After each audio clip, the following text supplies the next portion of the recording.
here. And let's start by giving credit to the quarterback. Jimmy Garoppolo, no one ever talks about him when we talk about San Francisco. That last drive and regulation was clutch. No, Jimmy G was the reason the San Francisco 49ers won yesterday. Obviously, Deebo Samuel made some huge plays, but Jimmy G led this team to victory. He made every throw in the second half that this team needed for him to win. And when we often talk about the San Francisco 49ers, it's about the pass rush, right? It's about the versatility of a Deebo Samuel or George Kittle being one of the top tight ends in the league, but we never speak about Jimmy G. We never say that Jimmy G can be a reason that this team becomes a Super Bowl contender. But yesterday he was.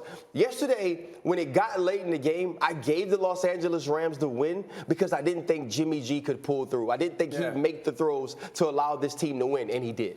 I think they won because of Deebo Samuel. I mean, Jimmy G was really good, right? You saw this team fall down 17-0, and Kyle Shanahan never wavered from their identity, continue to run the football.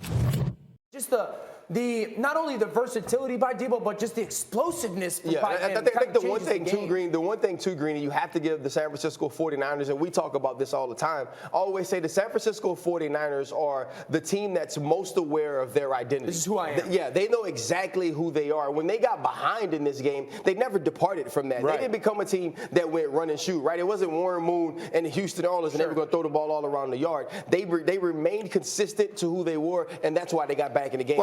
Well, that's a team that's down 17-0, and they never abandoned running the football. We talked earlier about the Colts, who only ran the ball 15 times with Jonathan Taylor yesterday in a game that was not nearly as out of reach as this one seeed like it would be. So, do the Niners now? It's a bad matchup for the Dallas Cowboys. What's that? Way to host.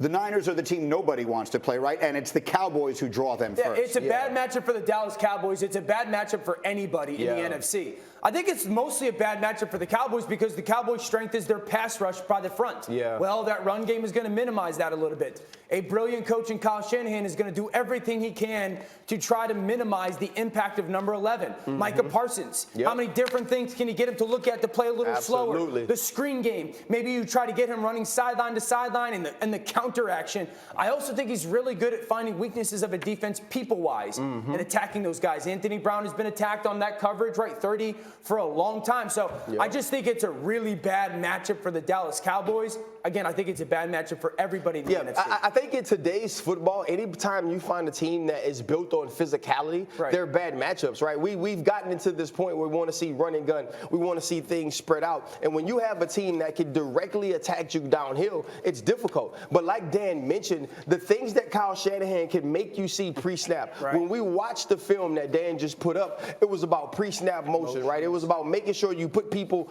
in bad position. Kyle Shanahan finds the matchups that are favorable to him, and he does them in a way where he accentuates the positive of his star players, and we saw that yesterday. I think as I sit here today on Monday, like if Jimmy Garoppolo doesn't throw that "what were you thinking" interception where we just sometimes I think the 49ers win the football game. Now I don't really think that's going to change over the week, my thoughts on it, but I just believe because of the style of their offense, it's a tough out. And I think too, it's also indicative of what we feel about the Dallas Cowboys now. I think if we talk about this the first 7 weeks of the season, we feel differently about this. And even when you get to Green Bay, we'll say all these good things about the San Francisco 49ers, but we can depend on Aaron Rodgers. We believe in Matt LaFleur. I don't think we believe those things about the Dallas Cowboys anymore, and we believe in the consistency of the San Francisco 49ers. Well, you mentioned the Packers. I mean, that's a team. Those two teams, San Francisco and Green Bay, played in the NFC Championship game 2 years ago. We all remember San Francisco ran it down their throat. The 49ers are a team no one, including the 1 seed, is going to want. Thanks for watching ESPN on YouTube. For live streaming sports and premium content, subscribe to ESPN Plus right now.